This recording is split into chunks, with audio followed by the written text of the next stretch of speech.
হঠাৎ করেই সামনে এলো এক মজার সার্কাস।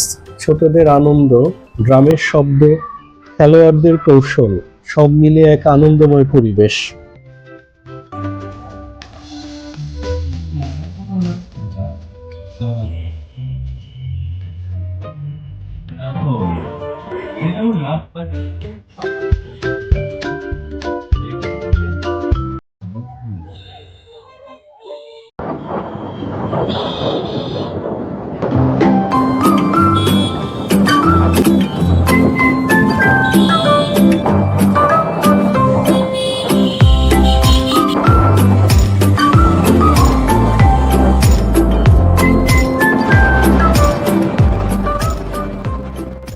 এই ভ্রমণ শুধুই বনের মধ্যে ঘোরাঘুরি ছিল না, এটা ছিল এক পূর্ণাঙ্গ সফর।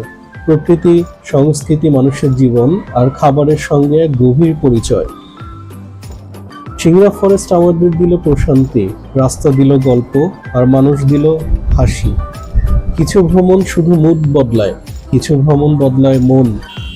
এই ট্রিপ দুটোই করলো। আবার দেখা হবে নতুন কোনো রাস্তায়।